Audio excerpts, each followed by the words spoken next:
Did you know that fashion films can be a really good way to try out new filmmaking techniques that maybe you didn't have the right project for before? Hi, I'm Joe Bressler. I'm a filmmaker and director based in Brooklyn, New York. And today we're going to take a deeper look into the newest fashion film that I directed called Seek Your Truth. We're going to go into a little bit more detail on the production. We're going to do a shot-by-shot breakdown. Stick around to the end of the video to see what we learned in post and what changed about our project after we got into the editing room. And of course, as always, likes and subscribes are always appreciated.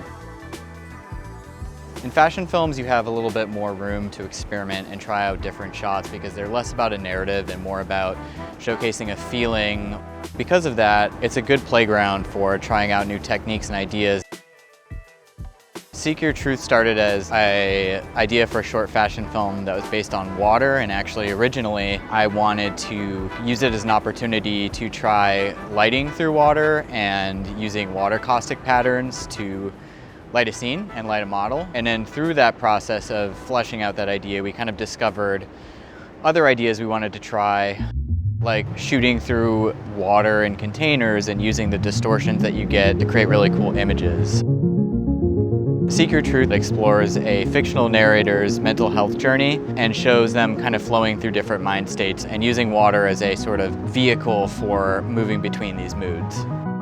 So normally when you're making a fashion film, your challenge is to sort of convey the essence of like a collection or a brand. We were more interested in the sort of conveying a mood side of fashion films because we weren't working for a brand. The production design, wardrobe, and hair and makeup were obviously critical to this film being good. Production design, we wanted it to be very cool colors to sort of bring you into this watery feeling. And we really needed glass containers of all sizes to be the conduit for the water. That was the momentum of our film. The wardrobe that Ilanka sourced was fabric focused and 90s influenced, and it included a wide variety of warm and cool colors. The makeup was natural with a slight dewy look on the model's face and lips. I want to give a big thanks to all of our crew and vendors for providing all the equipment and for everybody providing their time for free.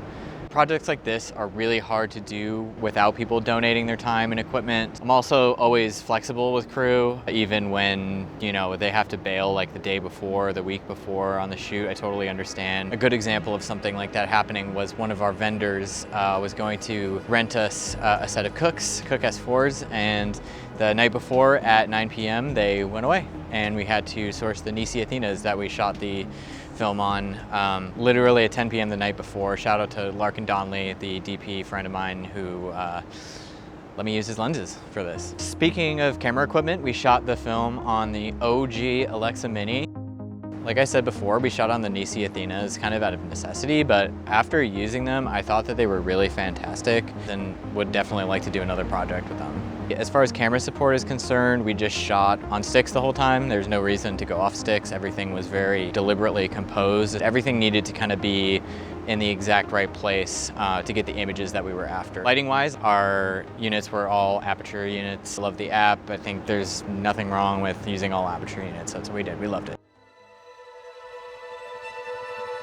This is the first shot that you see in the film, and originally this was meant to be the second to last shot, but we felt that it was so strong that it was a great way to open the film. We bought a fish tank at a local pet store. While we were setting this shot up, we would actually grab focus with our hand or one of our crew's hand, and then we would also use that to kind of get a sense of light levels because we didn't want Mavaro to be dunking her face underwater for the amount of time we needed to set the shot up. So we needed some frame of reference to see how the light was playing and where focus was, so that's what we did. We only made Mavaro do it twice. Honestly, it looked amazing on the first take, and I really did not want to make her do it more than like 2 or 3 times. So this was the first shot that we actually filmed for the entire day. It required us to kind of build the entire world that we were going to live in lighting wise, kind of set the base look. And because of the number of glass bottles that are in this shot, because of the curvature and how big they were, we were seeing reflections of like light stands and things. We'd have to like walk around and like wave our hands in the air and like just kind of try to figure out like where they were coming from. It's definitely interesting to try to dial all those out. Ultimately, it took us like 45-ish minutes to kind of get the setup done for this shot, and once we did, we were super happy with it.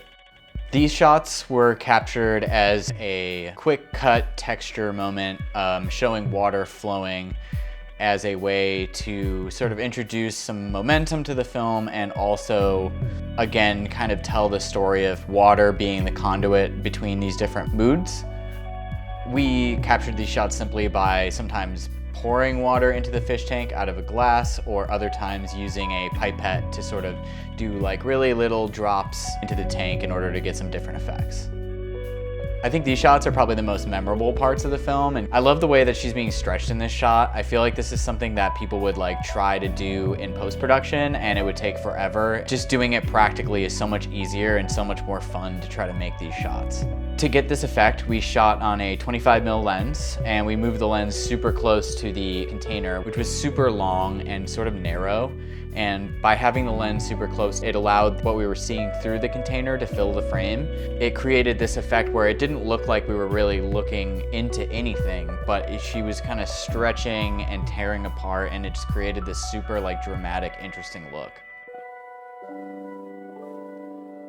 We created this sort of triptych shot by taking 3 takes and comping them together in post.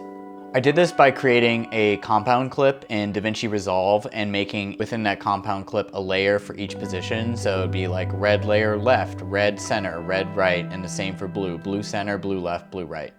And then for each position, I would take all the takes that corresponded to that position and create a compound clip out of those just to clean it up a little bit so that I could drag them all around at once. Then for each clip in the Fusion tab, I created a polygon mask. I could basically turn off and turn on individual layers. Once I had my mask, I softened the edges in order to kind of blur the borders and hide the effect. This would allow me to have a pretty clean timeline and kind of turn on and turn off each shot or take depending on what I wanted.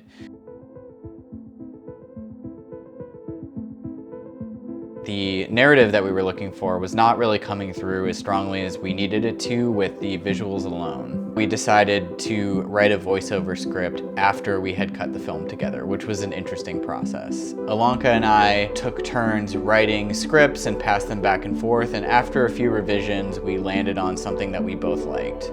But then the question was, who's going to be our actor? Who's going to perform it?